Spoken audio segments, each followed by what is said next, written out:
श्रीगुरुभ्यो नमः। हरि ओम। यतो जन्माद्यस्य श्रुतिसुनयमानेकविषयात् स्वतन्त्रस्तन्त्रज्ञो गुरुर्यश्च जगतां विमूढा यत्तत्त्वं प्रकटमिह वेत्तुं सुमनसो मुन्दं ध्यायाम महतगुहकं तं स्वमहसा सर्वविघ्नः प्रशमनं सर्वसिद्धिकरं वरं सर्वजीवप्रणेतारं वन्दे जयतं हरिं करोतुपकल्याणं हरिर्हयमुखाविदः गुरुश्च मध्वनामा मे वरदोऽस्तु निरन्तरं वाणिते करवण्यं वचरणो सर्वदा मद्वाक्यसरणीर्भूयात् श्रीमदाचार्यभावग समाश्रयेत् गुरुं भक्त्या महाविश्वासपूर्वकं निक्षेपेत् सर्वभारांश्च गुरो ಶ್ರೀಪಾದಪಂಕಜೇ. ಸೌಭಾಗ್ಯವತಿಯರು ನಿತ್ಯದಲ್ಲಿ ಮಾಡುವಂತಹ ಆಚರಣೆಯ ಬಗ್ಗೆ ಯಥಾಮತಿಯಾಗಿ ತಿಳಿತಾ ಇದ್ದೀವಿ. ಸತಿ ಮತ್ತು ಪತಿ ಇಬ್ಬರಲ್ಲಿ ಪತಿಯ ಪುಣ್ಯದಲ್ಲಿ ಅರ್ಧ ಭಾಗ ಸತಿಗೆ ಬರೋದು. ಹಾಗಾಗಿ ಪತಿಯ ಪಾಪದಲ್ಲಿ ವಿಶೇಷವಾಗಿ ಎಷ್ಟು ಚೆನ್ನಾಗಿ ಹೇಳ್ತಾರೆ ನೋಡಿ, ಪತಿಯ ಪಾಪದಲ್ಲಿ ಸತಿಗೆ ಪಾಲಿಲ್ಲ. ಆದರೆ ವಿಶೇಷವಾಗಿ ಪತ್ನಿ ಮಾಡಿದಂತಹ ಪಾಪದಲ್ಲಿ ಪತಿಗೆ ಅರ್ಧ ಭಾಗ ಇದೆ. ಗಂಡ ಮಾಡಿದ ಪಾಪ ಹೆಂಡತಿಗಿಲ್ಲ, ಹೆಂಡತಿ ಮಾಡಿದ ಪಾಪ ಗಂಡನಿಗುಂಟು. ಹೆಂಡತಿ ಮಾಡಿದ ಪುಣ್ಯ ಗಂಡನಿಗಿಲ್ಲ, ಗಂಡ ಮಾಡಿದ ಪುಣ್ಯ ಹೆಂಡತಿಗುಂಟು. ಜೀವ ಜೀವರ ಭೇದ ನೀನೇ ಉದ್ಧರಿಸಯ್ಯ ಪುರಂದರ ವಿಠಲ. ಪುರಂದರದಾಸರು ನಮಗೆ ಸಂದೇಶವನ್ನು ಕೊಟ್ಟಿರುವಂಥದ್ದು ಪತಿ ಪುಣ್ಯಾದ ಅರ್ಧ ಭಾಗ ನಾರಿ ನಹಿ ಶ್ಲೋಕದಲ್ಲಿ ಹೇಳ್ತಾರೆ ವಿಸ್ತಾರವಾಗಿ. ಆದ್ದರಿಂದ ಇದರ ತಾತ್ಪರ್ಯ ಸೌಭಾಗ್ಯವತಿಯಾದಂಥವಳು ಪತಿಯ ಎಲ್ಲ ಧಾರ್ಮಿಕ ಕಾರ್ಯಗಳಲ್ಲಿ ಉತ್ಸಾಹದಿಂದ ಭಾಗವಹಿಸಿ ಅವನಿಂದ ಹೆಚ್ಚು ಹೆಚ್ಚು ಪುಣ್ಯ ಕೆಲಸಗಳನ್ನು ಮಾಡೋ ಹಾಗೆ ಮಾಡಬೇಕು. ಇದರಿಂದ ಇವಳಿಗೆ ಅವನು ಮಾಡುವಂತಹ ಧರ್ಮದಲ್ಲಿ ಅರ್ಧ ಭಾಗದ ಪುಣ್ಯ ಇವಳಿಗೆ ಲಭಿಸುವಂಥದ್ದು. ಇನ್ನು ಮುಂದೆ ರಜಸ್ವಲ ಧರ್ಮಗಳ ಬಗ್ಗೆ ಹೇಳ್ತಾರೆ. ನಮಗೆಲ್ಲ ಶಾಸ್ತ್ರದಲ್ಲಿ ತಿಳಿದಿರೋ ಹಾಗೆ 3 ದಿವಸ ಕೂಡಬೇಕು, 4ನೇ ದಿವಸ ಶುದ್ಧತೆ, 5ನೇ ದಿವಸ ಪೂರ್ಣವಾಗಿ ಶುದ್ಧ ಆಗುವಂಥದ್ದು. ಅದರಲ್ಲೂ ಸತ್ಸಂತತಿಯ ಪ್ರಾಪ್ತಿ ಅದು ಇದರಿಂದ ಆಗ್ತಾ ಇದೆ. ನಿಯಮಗಳನ್ನ ಪಾಲನೆ ಮಾಡಬೇಕು. ನಮಗೆ ವೈದ್ಯಶಾಸ್ತ್ರ ಒಂದೆರಡು ಮಾತು ಹೇಳುತ್ತೆ ಇದಕ್ಕೆ ಸಂಬಂಧಪಟ್ಟ ಹಾಗೆ. ಸಾಮಾನ್ಯವಾಗಿ ಆ 3 ದಿವಸಗಳ ಕಾಲ ವಿಶ್ರಾಂತಿಯನ್ನ ಪಡೆಯಬೇಕು. ಸುಶ್ರೂತ ಸಂಹಿತೆಯಲ್ಲಿ ಹೇಳ್ತಾರೆ, ಗರ್ಭ ಸಂಸ್ತರ ಶಾಯಿನಿ, ಭೂಮಿಯ ಮೇಲೆ ಅದರಲ್ಲೂ ಚಾಪೆಯ ಮೇಲೆ ಮಲಗಬೇಕು. ಮಣ್ಣಿನ ಪಾತ್ರೆಯಲ್ಲಿ, ಎಲೆಯಲ್ಲಿ ಅಥವಾ ಅಂಜಲಿಯಲ್ಲಿ ಭೋಜನವನ್ನ ಮಾಡಬೇಕಂತ.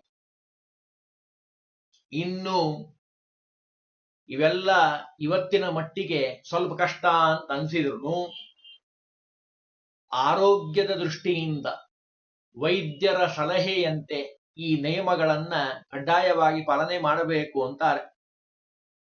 ನಿಯಮಗಳನ್ನ ಪಾಲನೆ ಮಾಡಲಿಲ್ಲ, ನಮ್ಮ ಮನಸ್ಸಿಗೆ ತೋಚಿದ್ದೇ ನಾವು ಮಾಡ್ತೀವಿ ಅಂತ ಹೊರಟ್ರೆ ಅದರಿಂದ ಆಗುವಂತಹ ಕೆಟ್ಟ ಪರಿಣಾಮಗಳಿಗೆ ನಾವು ಫಲವನ್ನ ಅನುಭವಿಸಬೇಕು. ಸುಶ್ರೂತ ಸಂಹಿತೆ ಹೇಳ್ತಾ ಇದೆ, ದಿವಾ ಸ್ವಪತ್ನ್ಯ ಸ್ವಾಪಶೀಲ ಅಂಜನಾಂತಹ ರೋದನಾಥ್ ವಿಕೃತ ದೃಷ್ಟಿ.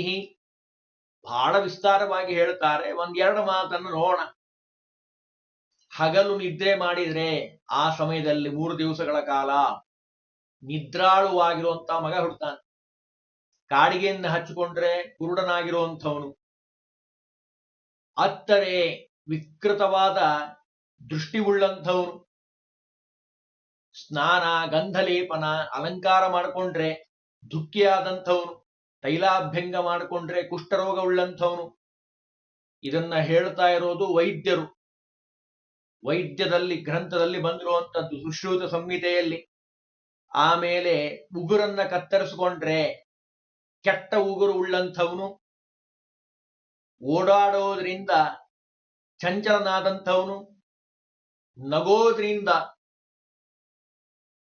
ಕಪ್ಪು ಬಣ್ಣದ ದಂತ, ತುಟಿ, ದವಡೆ, ನಾಲಿಗೆ ಉಳ್ಳಂಥವನು, ಅತಿಯಾಗಿ ಮಾತಾಡೋದ್ರಿಂದ ಬಡಬಡಿಸುವಂಥವನು, ಅತಿಯಾದ ಶಬ್ದವನ್ನ ಕೇಳಿದ್ರೆ ಕಿವುಡನಾದಂಥವನು, ಆಯಾಸದ ಕೆಲಸಗಳನ್ನ ಮಾಡೋದ್ರಿಂದ ಹುಚ್ಚರಾದಂತಹ ಮಕ್ಕಳು ಹುಡ್ತಾರೆ. ಎಚ್ಚರ, ಸುಶ್ರುತ ಸಂಹಿತೆ ಹೇಳ್ತಾ ಇರುವಂತಹ ಮಾತು.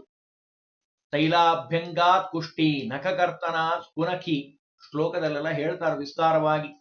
ಹಾಗಾಗಿ ವೈದ್ಯ ಸಲಹೆಯಂತೆ ಶಾಸ್ತ್ರದಲ್ಲಿ ಹೇಳಿರೋದು, ಜೊತೆಗೆ ವೈದ್ಯಶಾಸ್ತ್ರನೂ ಹೇಳ್ತಾ ಇದೆ 3 ದಿವಸಗಳ ಕಾಲ ಬ್ರಹ್ಮಚರ್ಯವನ್ನ ಪಾಲನೆ ಮಾಡಬೇಕು, ಆದಷ್ಟು ನೆಲದ ಮೇಲೆ ಮಲ್ಕೊಳ್ಳೋದನ್ನ ಅಭ್ಯಾಸ ಮಾಡಬೇಕು, ಸ್ನಾನವನ್ನ ಬಿಡಬೇಕು. ಇವೆಲ್ಲವೂ ವೈದ್ಯಶಾಸ್ತ್ರ ನಮಗೆ ಹೇಳ್ತಾ ಇರುವಂಥದ್ದು. ಚರಕ ಸಂಹಿತೆಯಲ್ಲಿ ಹೇಳಿರುವಂತಹ ಮಾತು. ತತ್ಪುಷ್ಪಾತ್ ಪ್ರಭೃತಿ ತ್ರಿರಾತ್ರ ಮಾಸೀತ ಬ್ರಹ್ಮಚಾರಿಣಿ ಅಧಶಾಯಿನಿ ಶ್ಲೋಕದಲ್ಲಿದೆ. ನಾನು ಕನ್ನಡದಲ್ಲಿ ಎಲ್ಲರಿಗೂ ಅರ್ಥ ಆಗಲಿ ಅಂತ ಹೇಳ್ತಾ ಇದ್ದೀನಿ. ಭೂಮಿ ಮೇಲೆ ಮಲಗಬೇಕು. ಇನ್ನು ಅಷ್ಟಾಂಗ ಹೃದಯದಲ್ಲಿ ಒಂದೆರಡು ಮಾತು ಹೇಳ್ತಾರೆ. ತಾನು ಸ್ವೀಕರಿಸಿದಂತ ಆಹಾರದ ಪರಿಣಾಮ ಅದು ರಜಸ್ಸಾಗಿ ಹೊರಗೆ ಬರುವಂಥದ್ದು. ಅದು ಪ್ರಕೃತಿಕವಾಗಿರುವಂತಹದ್ದಾದ್ದರಿಂದ ಅವಳಲ್ಲಿ ಆರೋಗ್ಯವನ್ನ ತಂದು ಕೊಡ್ತಾ ಇದೆ. ಅದರಲ್ಲೂ ವಿಶೇಷವಾಗಿ ನಾನೀಗ ಹೇಳಿದ್ನಲ್ಲ, ಅದನ್ನೇ ಇಲ್ಲೂ ಕೆಲವೊಂದು ನಿಯಮಗಳನ್ನ ಹೇಳ್ತಾರೆ. ಚಾಪೆ ಮೇಲೆ ಮಲಗುವಂಥದ್ದು, ಪುಷ್ಪಾದಿ ಅಲಂಕಾರಗಳನ್ನ ಮಾಡದೇ ಇರುವಂಥದ್ದು, ಎಲೆಯಲ್ಲಿ ಮಣ್ಣಿನ ಪಾತ್ರೆಯಲ್ಲಿ ಭೋಜನ ಮಾಡುವಂಥದ್ದು, 3 ದಿವಸಗಳ ಕಾಲ ವಿಶೇಷವಾಗಿ ಬ್ರಹ್ಮಚರ್ಯವನ್ನ ಪಾಲನೆ ಮಾಡುವಂಥದ್ದು. ಪರ್ಣೇ ಶರಾವೇ ಹಸ್ತೇವಾ ಭುಂಜೀತ ಬ್ರಹ್ಮಚಾರಿಣಿ ಅಷ್ಟಾಂಗ ಹೃದಯ ಸಹಿತ ಆ ಗ್ರಂಥದಲ್ಲೂ ಇದನ್ನ ಹೇಳ್ತಾ ಇದ್ದಾರೆ. ಇನ್ನು ತಾಂಬೂಲವನ್ನು ಸ್ವೀಕಾರ ಮಾಡಬಾರದು. ಆಮೇಲೆ ಎಲೆ ಬಳ್ಳಿಗಳಿಂದ ದಂತ ಹಲ್ಲನ್ನು ಶುದ್ಧ ಮಾಡಿಕೊಳ್ಳಬೇಕು, ಅಥವಾ ಗಂಡೂಷದಿಂದ ಬಾಯಿ ಮುಕ್ಕಳಿಸೋದ್ರಿಂದ ಆ ಬಾಯನ್ನು ಶುದ್ಧ ಮಾಡಿಕೊಳ್ಳಬೇಕು. ಸ್ನಾನ ಮಾಡಲೇಬಾರದು. ಶುದ್ಧವಾಗಿರೋದನ್ನ ಅಭ್ಯಾಸ ಮಾಡಿಕೊಳ್ಳಬೇಕು. ರಜೋದರ್ಶನ ನಿಮಿತ್ತ ಬ್ರಹ್ಮಹತ್ಯಾ ದೋಷಾದಿಗಳು ಆವೃತವಾಗಿರೋದ್ರಿಂದ ಯಾವ ಮನೆಯ ಕೆಲಸಗಳನ್ನು ಮಾಡಬಾರದು. ವಿಶ್ರಾಂತಿ ಅತ್ಯಂತ ಅವಶ್ಯಕ, ಕಡ್ಡಾಯ. ಅವಳ ಆರೋಗ್ಯ ಅತ್ಯಂತ ಅವಶ್ಯಕ ಅಂತ ಹೇಳ್ತಾರೆ. ಇನ್ನೂ ಒಂದೆರಡು ನಿಯಮಗಳನ್ನ ಹೇಳ್ತಾರೆ. ಸ್ನಾನ ಮಾಡಿದ್ದೇ ಆದ್ರೆ, ಇಲ್ಲೆಲ್ಲ ಭಾರಿ ವಿವರಣವಾಗಿ ಕೊಟ್ಟು ಹೇಳ್ತಾರೆ.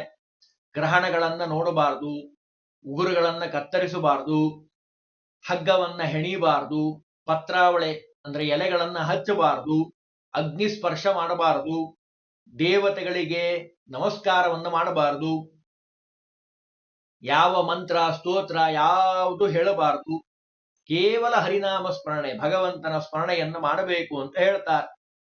ಅಂದ್ರೆ ಇವೆಲ್ಲಾ ನಿಯಮಗಳನ್ನ ಪಾಲನೆ ಮಾಡಬೇಕು. ಅದರಿಂದ ಅವಳ ಆರೋಗ್ಯದ ಸ್ಥಿತಿ ಉತ್ತಮವಾಗಿರ್ಲಿಕ್ಕೆ ಸಾಧ್ಯ.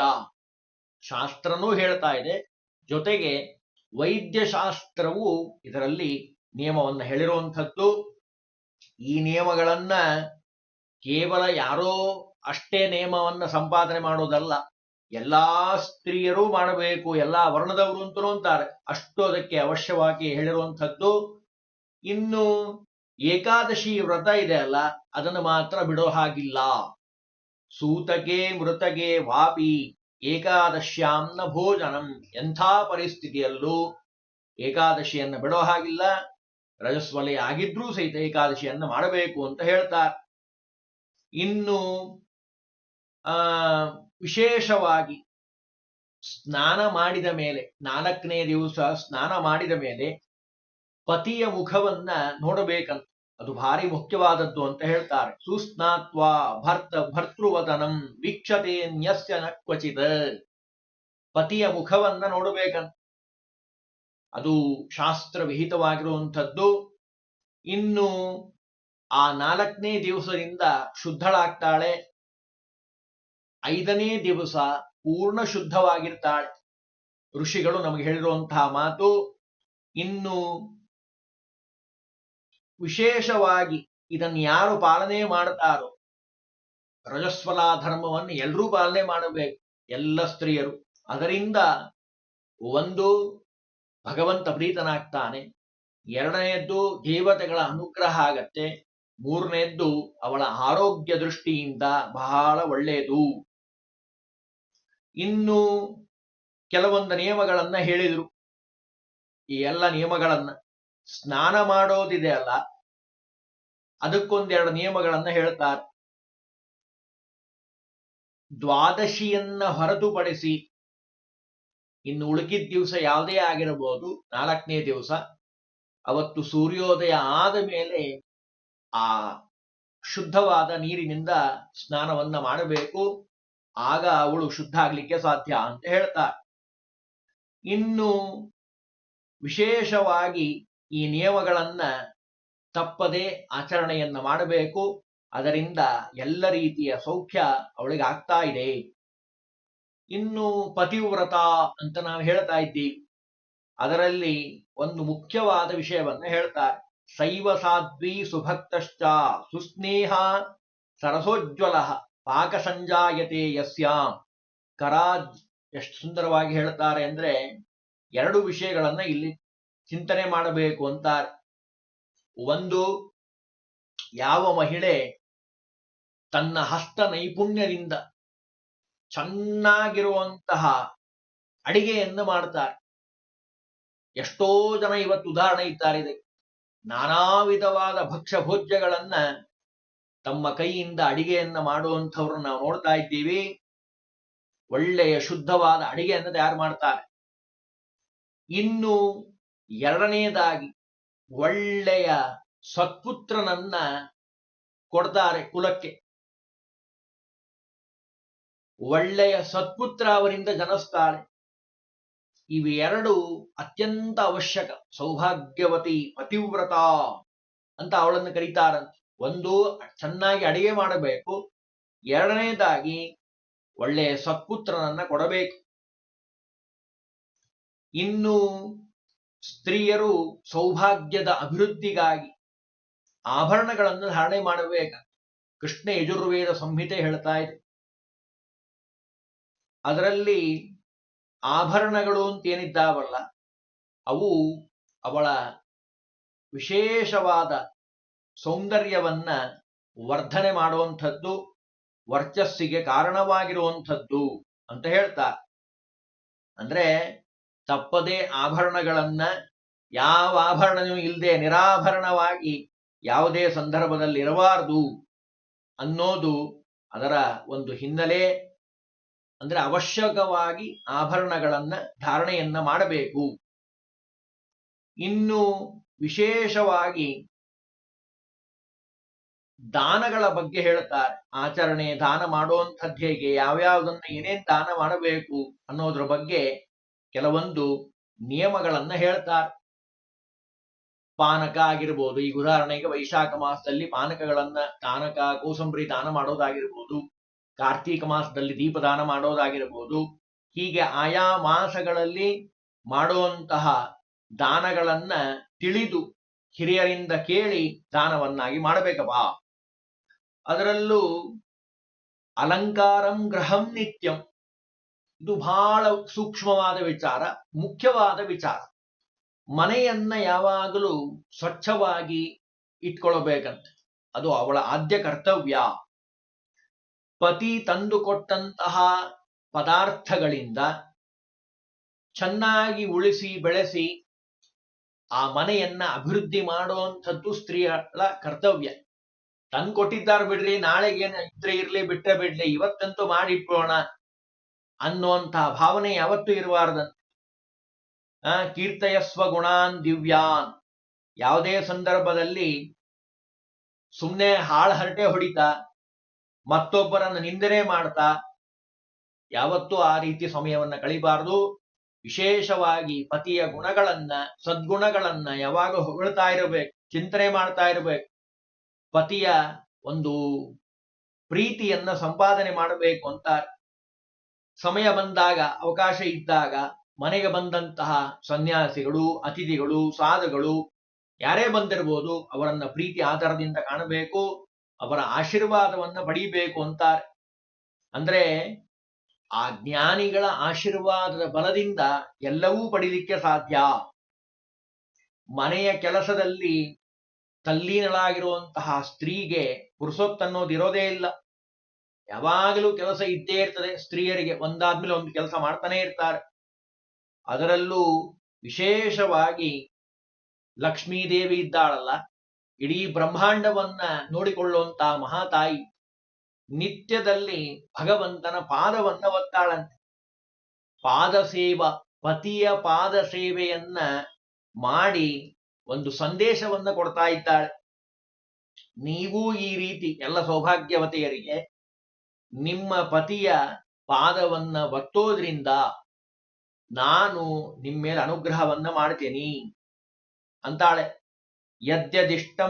ಯದ್ಯದಿಷ್ಟತಮಂ ಜ್ಞಾತ್ವಾ ಭರ್ತು ಭಕ್ತ್ಯಾ ಪ್ರಯಚ್ಛತಿ ಸ್ನಾನಂ ಚತುರ್ವಿಧಂ ಭುಕ್ತ್ಯ ಸಾಮಾರ್ಗೇ ತ್ರಿದಿವೇ ವಸೇತ್. ಎಷ್ಟು ಸುಂದರವಾಗಿ ಹೇಳ್ತಾರೆ ನೋಡಿ. ಅಂದ್ರೆ ಪತಿಗೆ ಇಷ್ಟವಾದ, ವಿಹಿತವಾದ, ಶಾಸ್ತ್ರಬದ್ಧವಾದ ಭೋಜನವನ್ನ, ಪದಾರ್ಥವನ್ನ ತಿಳಿದುಕೊಂಡು ಅವರಿಗೆ ಮಾಡಿ ಹಾಕಿ ಅವರನ್ನ ಸಂತೋಷ ಯಾರು ಪಡಿಸ್ತಾಳೋ ಸತಿಯಾದಂಥವಳು, ಚತುರ್ವಿಧವಾದ ಆಹಾರವನ್ನ ದೇವದೂತರು ಸ್ವರ್ಗದ ಮಾರ್ಗದಲ್ಲಿ ಅವಳಿಗೆ ಕಲ್ಪಿಸಿಕೊಡ್ತಾರಂತೆ. ಅತಿಶಯವಾದ ಸುಖವನ್ನ ಪಡಿತಾಳಂತೆ ಸ್ವರ್ಗದಲ್ಲಿ. ಅದರಲ್ಲೂ ಪತಿಯ ಪ್ರೀತಿಯೇ ಸುಭಗ ಅನ್ನೋ ಶಬ್ದಕ್ಕೆ ಹಿಂದೆ ನಾವು ಅರ್ಥ ನೋಡಿದ್ದೀವಿ. ಪತಿಯ ಪ್ರೀತಿಯನ್ನ ಪಡೆಯೋದಿದೆ ಅಲ್ಲ, ಅದು ಸ್ವರ್ಗಕ್ಕೆ ಸೋಪಾನ. ನನ್ ಮಾತಲ್ಲ, ಶ್ಲೋಕ ಓದ್ಬಿಡ್ತೇನೆ. ಪತಿ ಶುಶ್ರೂಷಣಂ ನಾರ್ಯಾಹ ಸ್ವರ್ಗ ಸೋಪಾನ ಪಂತಯ. ಸ್ವರ್ಗಕ್ಕೆ ಸೋಪಾನ ಇದ್ದ ಹಾಗೆ, ಮೆಟ್ಟಿಲಿದ್ದ ಹಾಗೆ ಅದು ಪತಿಯ ಪ್ರೀತಿ ಅಂತ ಹೇಳ್ತಾರೆ. ಅಂದ್ರೆ ಪತಿವ್ರತೆಯ ಒಂದು ವೈಶಿಷ್ಟ್ಯತೆ ಅಷ್ಟಿದೆ.